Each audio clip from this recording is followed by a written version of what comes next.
Goodness me! Clearly I'm going to have to sort myself out before I can read anything. Goodness! Well, that's a bit better. Goodness me! I cannot believe what's just occurred. Honestly, I was so excited about coming here today that I was just not paying attention to where I was flying. Goodness me! I saw a beautiful rainbow from my peripheral vision, and as I looked, I didn't notice a huge wind tunnel coming up, and I got sucked into it. I nearly ended up in one of the southern realms. I'm lucky that I didn't end up in another cloud cotton field. Goodness me, I would have been sneezing from here to the flatlands for days. It's not funny. You can stop laughing now, honestly. Anyway, I was so excited about the story. I mean, I still am. Thimble's found Blossom. How wonderful. Yes, I know. I shall carry on with it now. What an exciting journey. Anyway, I've asked the calling birds to keep a lookout because that wind tunnel looked like it was going to turn into a tornado.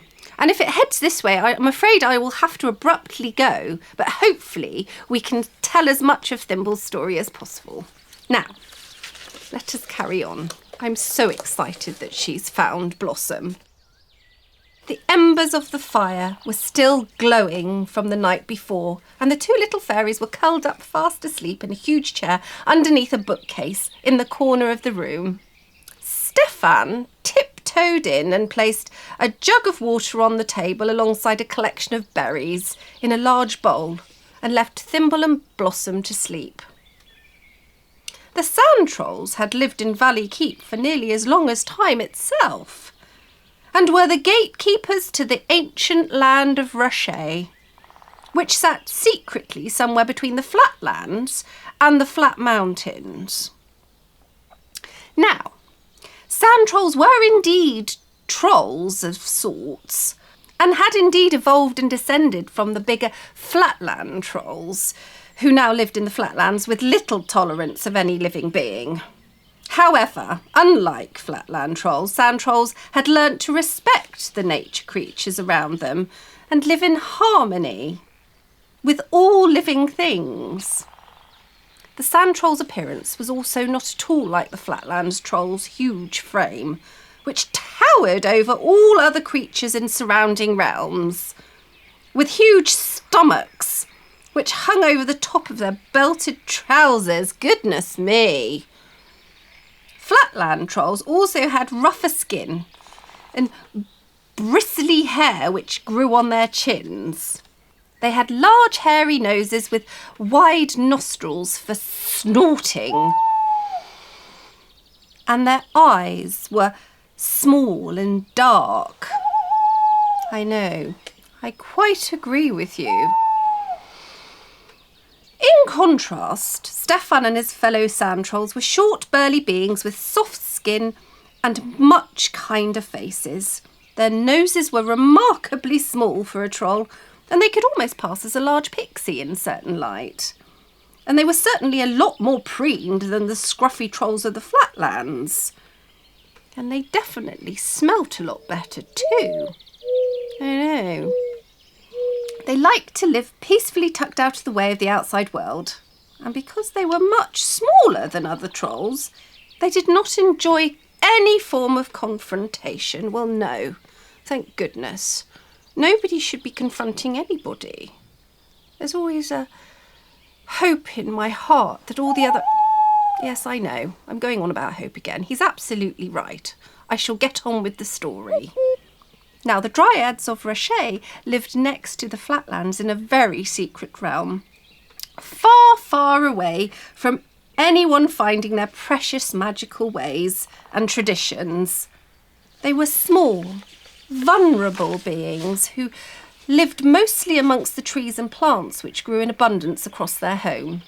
Much like some of the tree spirits in the blackened forest, they appeared like tiny lights before manifesting into beautifully dressed creatures who resembled fairies to some extent. But their magic was a mystery to all. I must say, I thought I knew most things about, well, every realm there was, but their magic is a mystery to me. And I consider myself to be... Well, I wasn't going to say know-it-all, but yes, I suppose know-it-all when it comes to magic. But they are really quite wondrous creatures. The sand trolls had grown to understand the dryads who lived alongside their homeland and the importance of having them and their magic kept safe from the dangers of the outside world, as many of the beings who dwelled in the woodlands surrounding the flats had tried to find Rocher with the wish to claim its secrets as their own. Well, when the moon in Pluto's weather changes had surged through the lands, the sand trolls were helped by the ancient dryads with the growing of fruit and vegetables, and so they did not experience any of the effects of the famine. So it was from that day forward that the sand trolls would always defend bravely the gates of the dryads' home. And all who tried to cross their path would fail. Valley Keep had remained the sand trolls' home forever after, and they proudly now called themselves the loyal defenders of the dryads of Rocher. And it was on a plaque just as you entered the city. It was a job of great importance, and the sand trolls understood only too well the amazing powers that the secret realm kept. For the dryads were, and probably still are to this day, the nature keepers for every realm that ever was and ever is, probably including yours. Thimble was packing her things together while stuffing as many blueberries in her mouth as possible. Goodness me. She knew they would have to make haste if she were to complete Queen Lilybell's quest in time. And now that she had found Blossom, she was looking forward to returning home. Blossom joined her at the table and poured some water. "Shall we leave today?" Blossom asked Thimble, who was now looking at her map, turning it one way and then the other. Thimble had hoped that there would be a shortcut back to the fairy realm, and without the use of her magic or levitational skills, she knew it was going to be a long walk home. "We need to find out what moon it is tonight. We have to return by the first moon in Neptune, or all of my endeavours will have been for nothing," sighed Thimble, feeling a little apprehensive about the prospect of going back through the blackened forest. Blossom reassured her that she was sure she would be fine. And if they didn't make it back by the moon in Neptune, it wasn't for nothing, because she had finally been found. This didn't really reassure Thimble at all, who, through all the excitement of finding Blossom, had quite forgotten all about Till. I know. But with talk of not making it back to the moorland valley in time, she was suddenly consumed by thoughts of the marriage that awaited her if she were to fail. And she spat out the blueberry that she was eating. "Well, goodness me, I am most happy that I have found you, Blossom. But now my fate lies in us completing the journey and getting home in time." And she must have looked very forlorn indeed as Blossom rushed to her side and put a reassuring arm around her. Stefan flung open the door with a big smile. "Well, now you two have been introduced a little bit, I can show you around, little fairy," he said, putting a hand on Thimble's shoulder. "Stefan, I still need to get home before the moon rises in..." But before Thimble could even finish, Stefan interrupted her. Yes, I know you're in a rush to get back to your time, Thimble. But there are some beings, shall we say, who wish to meet you. And Blossom. So come on. There's no time to waste, is there?" And Stefan turned on his heels, opening the door onto the long corridor. "Well, come on," he said impatiently, and a worried Thimble followed. She knew that without Stefan's help, she may well still be pacing up and down the flatlands and still searching for Blossom in vain. "I am a little concerned about the time, Stefan," said Thimble as Stefan stopped next to a large broken clock in the hallway which looked, by all accounts, to be falling apart. "Listen, little fairy. I have told you before, you don't need to worry about time here. Now, hurry along, they are waiting.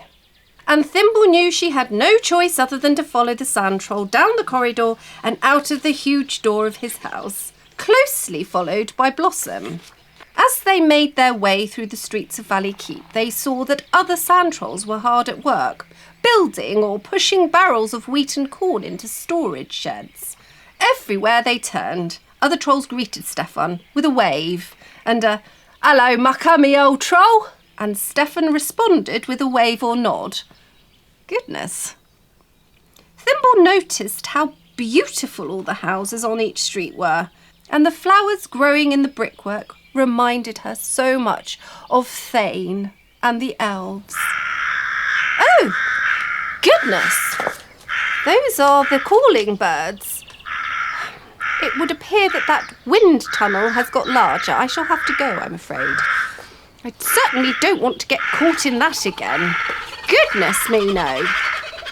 I said don't laugh. Anyway, I'm sure you shall want to come back next time and find out where Thimble's going to be ending up with Stefan. Goodness me, sounds like she's going in the wrong direction.